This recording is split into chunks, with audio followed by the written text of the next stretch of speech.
I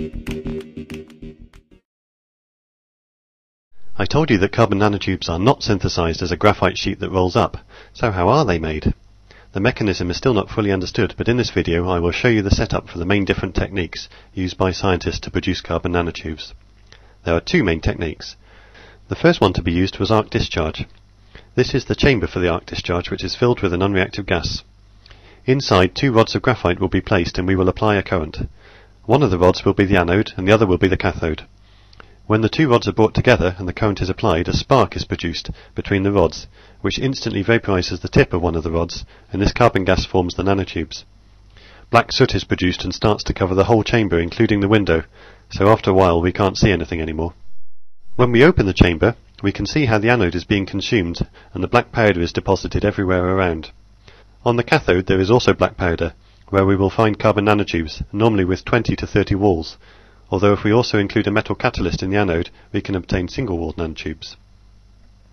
The nanotubes made with this technique are quite perfect, free of defects, but the problem is that there are another bunch of carbon forms that are also produced, so then it is very difficult to separate them. It's also hard to make a lot this way. The other main technique is chemical vapor deposition, but it is most commonly known by its abbreviation CVD. In this case, the starting material is not graphite but some carbon-based gas, a hydrocarbon. We also need a metal catalyst to form tiny particles which will act like seeds.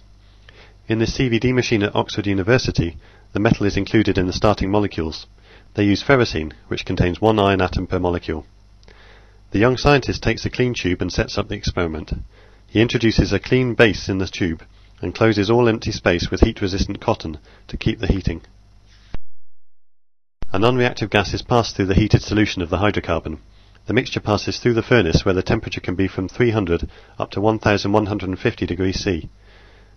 He can run the experiment for as little as 5 minutes up to hours in order to get longer tubes.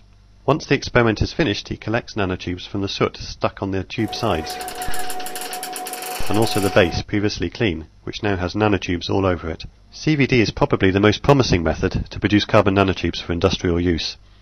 It is easy to introduce other elements such as boron or nitrogen in the starting chemical. The diameter of the tubes can be chosen by the size of the metal catalyst particles. Also, we can grow the tubes on the surface, which helps for future applications. Arc discharge and CVD are the most common techniques, but there are others, like laser ablation. In this technique, a laser is used to vaporize the carbon atoms from a graphite target. Laser ablation normally produces single-walled nanotubes. Another less common technique is electrolysis. This technique is in some ways similar to the arc discharge, because it also uses two graphite electrodes. But in this case the electrodes are immersed in molten ionic salts.